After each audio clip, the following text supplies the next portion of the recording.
Me interesa decir una cosa desde el punto de vista filosófico. Lo que hacen para hacer implosionar el sexo, inventando que hay un continuo, que hay no sé cuántos sexos, que el sexo como es indefinible, no podemos saber cuántos sexos hay, es una cosa irreconocible.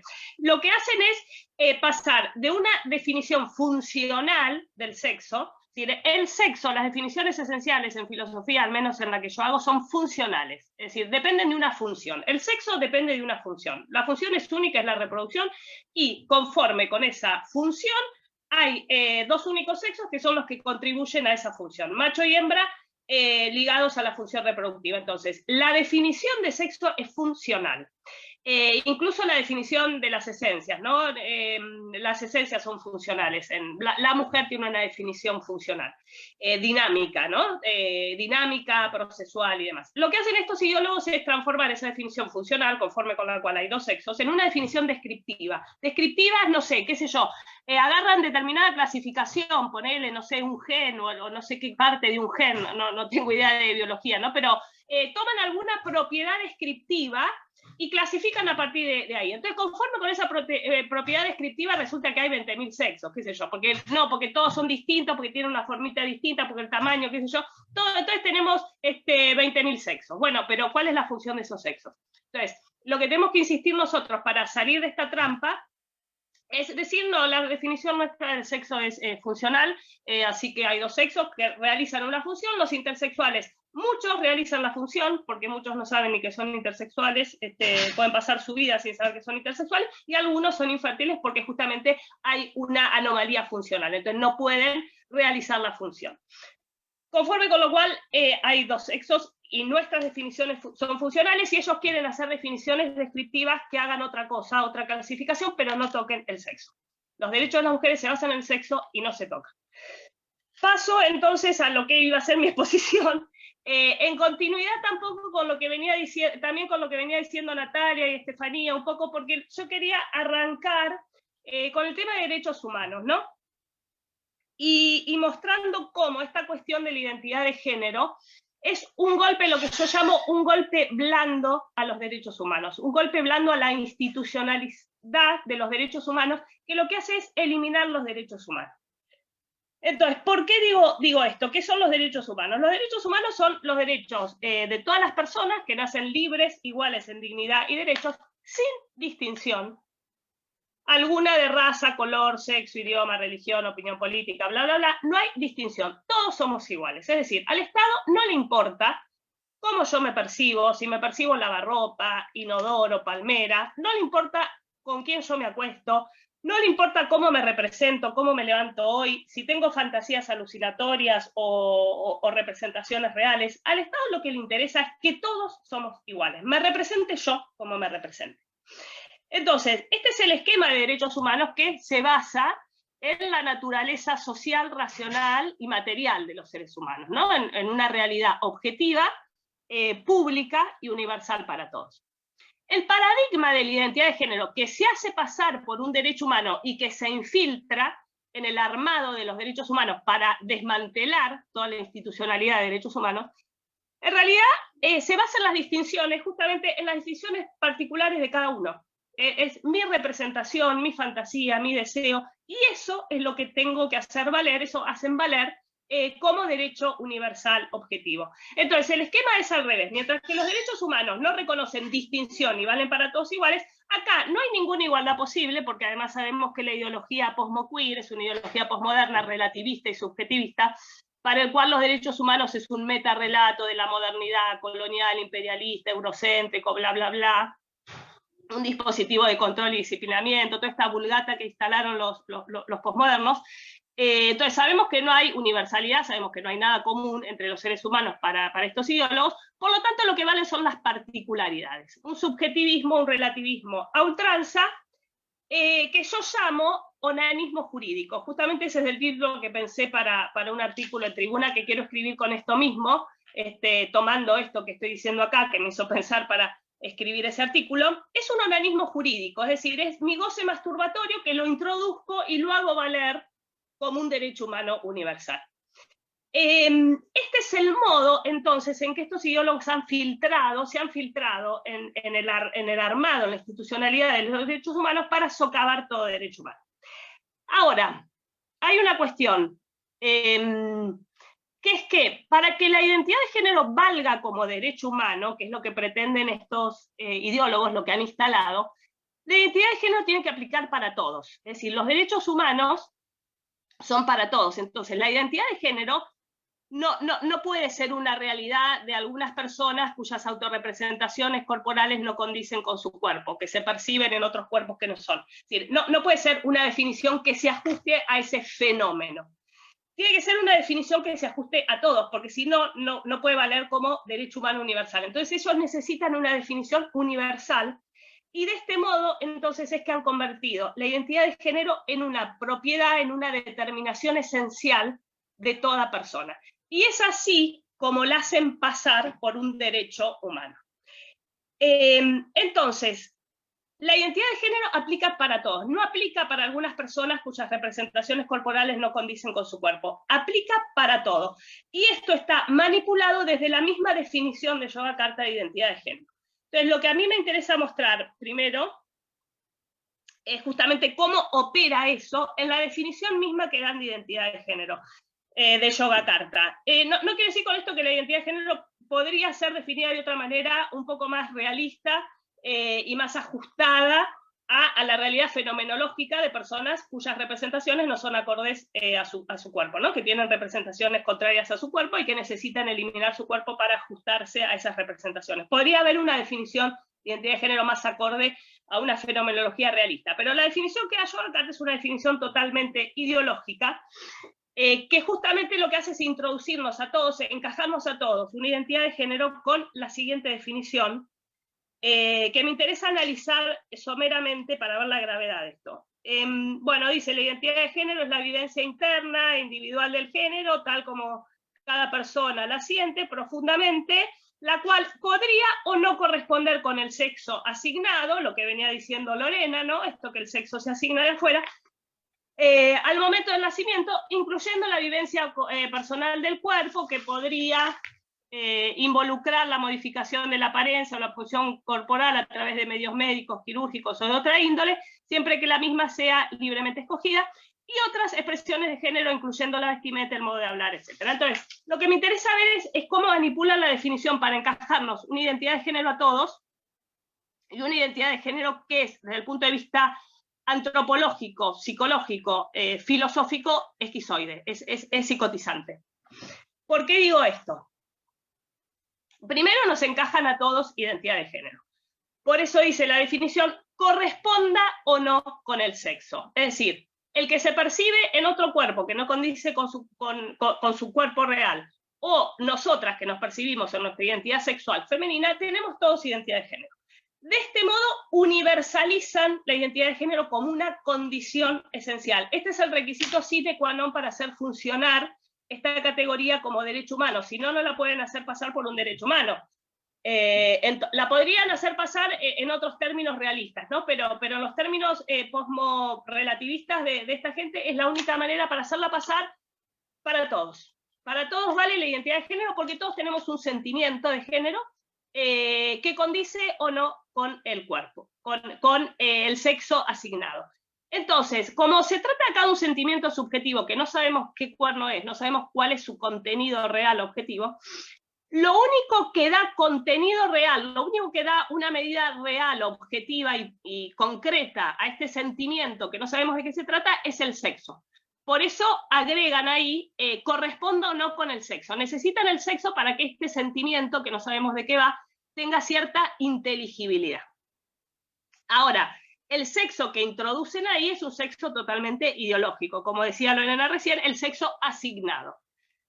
Acá, entonces, aparece el problema de que el sexo se asigna extrínsecamente por la cultura, se asigna de manera violenta, se asigna de manera arbitraria, es un constructo arbitrario, de donde surge, ¿no?, que es un constructo estigmatizante, es un constructo discriminatorio, es un constructo excluyente, es un constructo biologicista, bueno, toda la sanata que les escuchamos decir. Lo que opera acá es la inversión perfecta de la categoría sexo-género. El género, que era lo jerárquico, lo opresivo, lo excluyente de las mujeres, lo alienante, pasa a ser lo verdadero porque es un sentimiento profundo. Y el sexo, que era justamente una realidad objetiva, verificable y demás, pasa a ser lo opresivo. De este modo, entonces, con esta inversión, resulta que el género es lo que se debe proteger, el sexo es lo que se debe eliminar. La inversión perfecta del marco jurídico internacional de los derechos humanos de las mujeres. O de los derechos humanos en general, diría yo, porque esto después afecta a todos los derechos humanos de los niños, de los migrantes, bueno, se van filtrando con este relativismo, con este onanismo jurídico en todos los derechos humanos, reduciéndolos, privatizándolos, hay como una privatización de los derechos humanos. Ahora, continuamos con la definición. Además de invertir las nociones de sexo-género, instala que la experiencia originaria, primera y profunda, es la de género. El sentimiento de género es el sentimiento, dice, interno, individual, profundo. Resulta entonces que nuestro sentimiento profundo identitario viene del género, es decir, viene de una construcción cultural. En realidad esto es muy grave para lo que es la conceptualización antropológica, filosófica de la persona humana, y de la construcción de su subjetividad y de su conciencia individual. En realidad la conciencia subjetiva de la persona, lo vemos en psicología, en antropología, emerge de su cuerpo sexuado. La primera experiencia que tiene la persona de su identidad es su cuerpo. Y su cuerpo quiere decir su cuerpo afectivo, su cuerpo erógeno. Erógeno es cuerpo sexuado, lo erógeno es lo sexual. Es decir, el cuerpo sexual, ese cuerpo que siente, ese cuerpo que se vuelve autoconsciente, es la primera experiencia identitaria. Y esto habla de la identidad sexual de la persona, que depende de su cuerpo material, de su afectividad primaria, originaria, fundacional. Estos ideólogos invierten también eso, hacen que la experiencia primaria del cuerpo, de la subjetividad, depende de un supuesto género que no sé de dónde viene, de la cultura, de la sociedad. Esto obedece al constructivismo, ¿no?, de estos ideólogos, es un constructivismo social. Entonces, como son constructivistas, dicen que la vivencia primera, antropológica, psicológica, depende del género. Esto es gravísimo en términos antropológicos, es justamente disociar la unidad biopsicosocial, donde la psiquis emerge, la conciencia emerge del cuerpo sexuado, como la afectividad de ese mismo cuerpo, y la identidad consciente de ese mismo cuerpo, la desplazan a un dispositivo cultural y terminan reduciendo la persona humana a un epifenómeno social cultural, es decir, a un efecto, un resultado del sistema de poder. Esto es antropológicamente gravísimo, es el fin de la persona humana como sujeta de derecho. Además de esto, además de invertir eso, entonces, dicen que la identidad de género, que es esta vivencia primaria, incluye el sentido personal del cuerpo. Es decir, el sentido personal del cuerpo, que es esto que les digo, esa afectividad primera que surge del cuerpo sexuado, de la identidad sexual, en el cuerpo a cuerpo con la madre, diría, o en el cuerpo a cuerpo con el otro, en la intersubjetividad. Acá aparece de un abstracto, una entelequia, que es el género, una entelequia cultural, que instala el sentido personal del cuerpo. Y para peor, dice, el sentido personal del cuerpo está incluido en la identidad de género, y además están incluidas otras expresiones de género, incluyendo la vestimenta, el modo de hablar y los modales. Es decir, la vestimenta, el modo de hablar, los buenos modales están al mismo nivel que la experiencia del cuerpo sexuado. Esto es más o menos como decir, da lo mismo que yo me cambie de ropa, que me estirpe un órgano porque siento otro cuerpo. Es decir, pone al mismo nivel la experiencia del cuerpo sexuado que la experiencia del modo de hablar, del hablar bien o de cambiarme de vestimenta. Todo está al mismo nivel de expresión de género. Por eso dice, la experiencia del cuerpo y otras expresiones de género. Es decir, yo me puedo cambiar la pollera por el pantalón, como me puedo estirpar el pene o las mamas. Es más, está todo al mismo nivel de expresión de género o de identidad de género cultural. Bien, esto instala un paradigma psicótico antiedípico, esquizofrénico, en la jerga esta posmo de Les Iguatari, bueno. y instala un transhumanismo de Estado, ¿no? Como esto es un derecho humano, como la identidad de género es un derecho humano, tenemos que tener todas las prestaciones, tratamientos, toda la ingeniería y la experimentación con esos cuerpos que perciben cosas como política de Estado. Entonces lo que tenemos es realmente un transhumanismo, transgenerismo de Estado, donde es el Estado el que sostiene toda esta industria transgenerista. Bien, esto lo quería aclarar como marco teórico conceptual de lo que es este onanismo jurídico que demuele, desmantela todo el marco jurídico de los derechos humanos. Una vez que esta definición se mete en el sistema de derechos humanos, lo que empieza es a modificar todas las leyes conforme a esta normativa automasturbatoria, ¿no? Toda ley tiene que depender del autogoce narcisista, onanista, de las personas que sienten y se sienten a sí mismas y se construyen a partir de dispositivos de poder. Bien, esta abominación conceptual filosófica se instala sobre todo en América Latina por algunas cuestiones que, bueno, recién charlábamos con Ian, ¿por qué se instala esto especialmente en Argentina, en América Latina? Yo creo que por los gobiernos populistas, corruptos, es decir, sin ningún amortiguación cultural, de conciencia, de democracia real, de cultura democrática, se instala fundamentalmente en Latinoamérica, en Argentina sobre todo, y con gobiernos populistas que tienen una retórica antiimperialista, decolonial, postcolonial, y que bajan entonces los principios de Yogyakarta con la Pachamama. Ese es el relato es la Pachamama, y mientras tanto bajan las normativas de la ONU. Esto pasó en los gobiernos de populistas de Correa, Morales, Lula da Silva y Kirchner en Argentina, que es donde aparece esta ideología en América Latina. Ecuador, en el gobierno de Correa, fue el primer país que introdujo la identidad de género en su constitución del 2008, introduce la Pachamama con la identidad de género que le baja Yogyakarta. Lo mismo pasa con la constitución de Bolivia del 2009, con Evo Morales, Argentina en el 2012, con una ley de identidad de género irrestricta, para toda edad, a los 13 años es posible cambiar. Es posible el tratamiento hormonal en Argentina sin consentimiento de los padres, a los 16 las intervenciones quirúrgicas, el cambio de DNI a toda edad, tenemos niños de 4, 5, 6 años con cambio de DNI.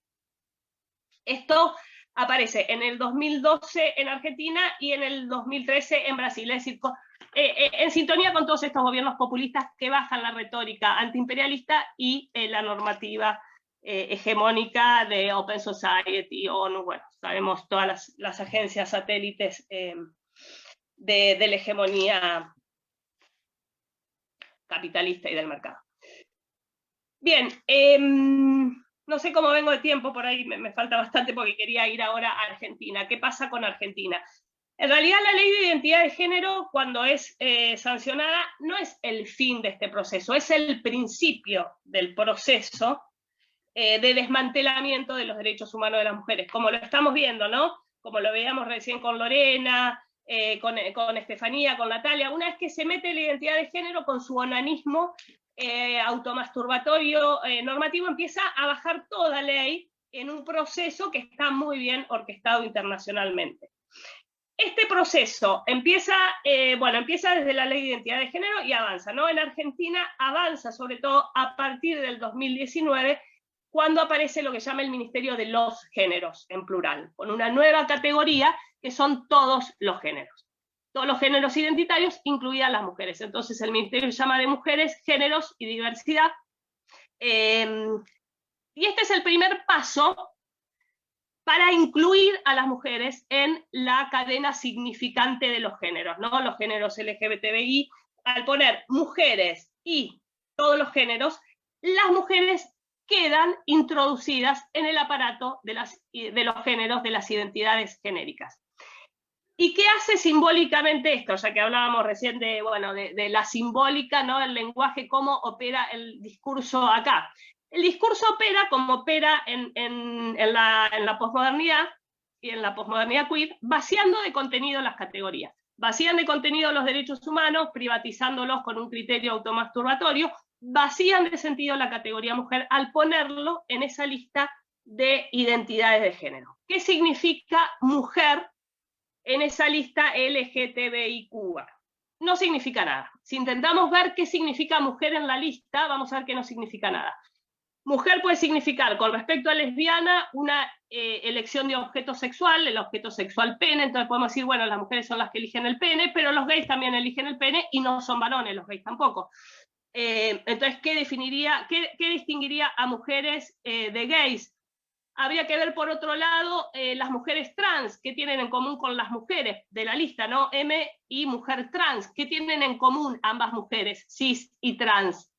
Y la verdad que no sé qué tienen en común. Tienen en común el estereotipo, pero ¿qué estereotipo? ¿Usar pollera? Hay mujeres que no usan pollera. Pintarse la cara, hay mujeres que no se pintan. Hay hombres que usan pollera y hay hombres que se pintan. Entonces, ¿cuál de todos los estereotipos?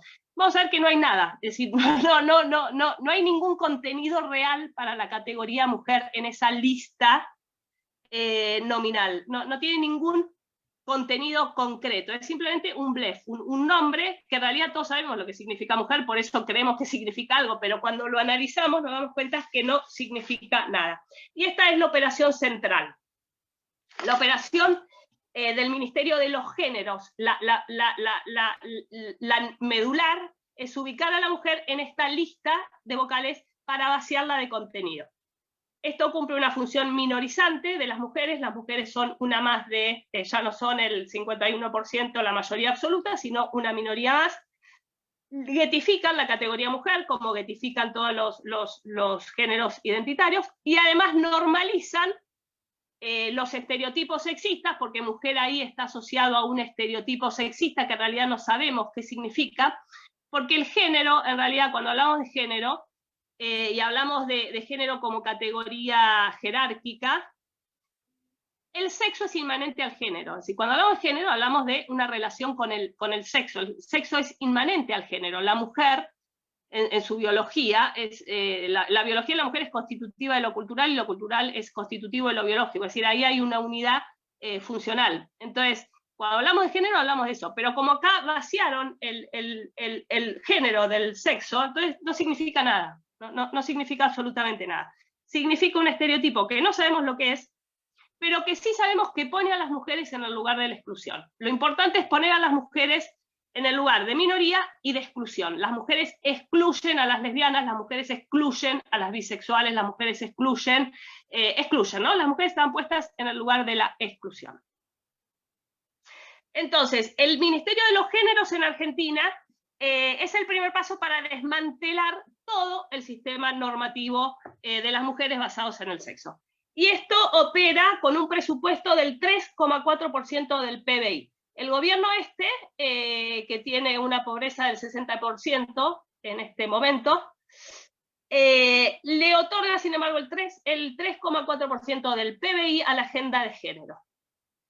Y esta agenda de género se expresa sobre todo en una serie de programas nacionales o planes nacionales que van a transversalizar los géneros a todo ámbito del Estado. Léase salud, trabajo, ciencia, innovación, tecnología, obras públicas, qué sé yo.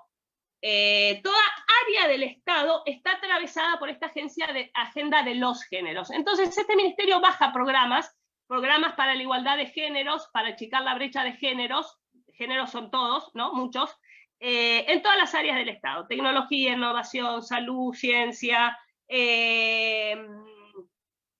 violencia, educación. En educación aparecen programas de educación popular, escuelas populares que bajan esta ideología a las bases.